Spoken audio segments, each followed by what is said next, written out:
Greetings, I'm Wesley Payne, Director of the Parthenon, and I welcome you to this highlight reel of our latest exhibit, Meyer Wolfe, The Star of All Things. We really hope that you will come and see it, immerse yourself in this interesting artist's work, who's little known. And I want you to now welcome Mark Medley, our curator, who has lived with this artist and his work for months and can tell you all about it. Come see us. Thank you, Wesley. I am so happy to be here. You know, about 2 years ago, I was at a reception in this very room, and this gentleman came up to me. His name was Gary Webb, and he said, "You ever heard of an artist from Nashville named Meyer Wolfe?" And I said, "No, I haven't." He started telling me this story about this man who had grown up downtown on Capitol Hill when it was still a slum, and that he had become an artist and done all these images documenting the neighborhood during the 1930s. At any rate, later on, I read a historical article about Mr. Wolfe, and I knew that this was going to be a great exhibit. We started putting it together. The virus came and we had to postpone it, and it's been going on for quite some time, but today it opened to the public, and it is Meyer Wolfe, The Star of All Things. Like I said, it's the story of a man who was from Nashville. He grew up in the area that they call Capitol Hill. Prior to the construction of James Robertson Parkway, all of that was basically a slum, and Meyer lived in that area and grew up there.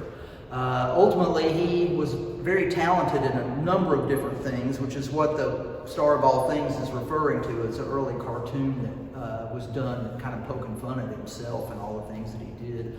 But he went to art school in New York and ultimately studied in Paris and went to Europe and worked and met his wife there, who was a photographer. Her name was Louise Dalrymple, and she's a pioneering fashion photographer. They were just a very creative and artistic duo, and they live this fascinating life that goes on through most of the 20th century. They get married in 1927, and they see all of these things happen, this historical progression of events, and how culture changes, and how art changes, and how things look change. And Meyer's work changes. He starts out, as you would have in the 20s, studying Impressionism, doing landscape painting. There's early photographs of him out doing plein air work in France. Ultimately, he becomes attracted to doing lithographs, and it's because he studied with a man in New York named John Sloan, who that was one of his primary mediums, was lithographs. And his other thing about it that Mr. Sloan taught him was that we wanted to do everyday life, and we want to make art for art's sake. We're not going to make art to try and be famous. We're going to make art because we like it.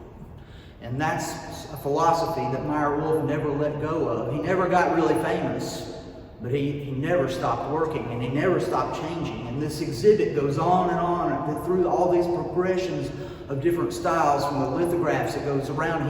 In the 40s, he starts doing sculpture.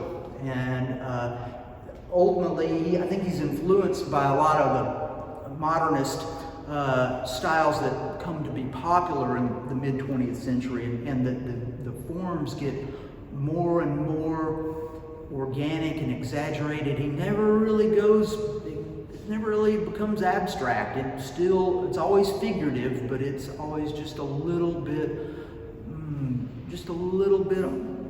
different. And by the end, his work looks nothing like what it started out in 1927, and that's one of the things I wanted to capture in this exhibit. And I really wanted to thank Gary Webb and also for introducing me to Dr. Lawrence Wolfe and his wife Sally, and they loaned us things from their personal collection that really made this exhibit special. There was pieces that the Wolfes had given to Cheekwood 30 years ago that we got out of storage, and I thank Cheekwood for that. I thank the Tennessee State Museum for the things that they had. Most of it had never been seen. So there's a lot of things here that have never been seen. And it has a number of different things. There's the artwork, there's the paintings, there's the lithographs, there's sculpture, Meyer worked in bronze, he worked in wood, he worked in ceramics, he worked in all different mediums. Also, there's his sketchbooks, and that was something, I think out of all the things that the Tennessee State Museum has, that was their prize. Meyer Wolfe pieces were the sketchbooks, and they go all the way back to 1919. They go up through the 20s, documenting his trip to Europe, also documenting his trips to Nashville that he made in the 1930s, and this would have been in the time when he was making some of his most famous works, which are the Nashville-based lithographs. But the exhibit tells Meyer's story. It tells the story of his marriage to Louise. Louise Dalwolf she's way more famous than Meyer, and that's another reason why we wanted to emphasize and focus this on Meyer, because he really doesn't, he's always living in Louise's shadow. We wanted to get him out of that. At any rate, I invite you to come and see the exhibit, Meyer Wolfe, the Star of All Things. It's a very, very rich exhibit of art, artifacts, ephemera, imagery, and it's a really, really good story. So I highly recommend it.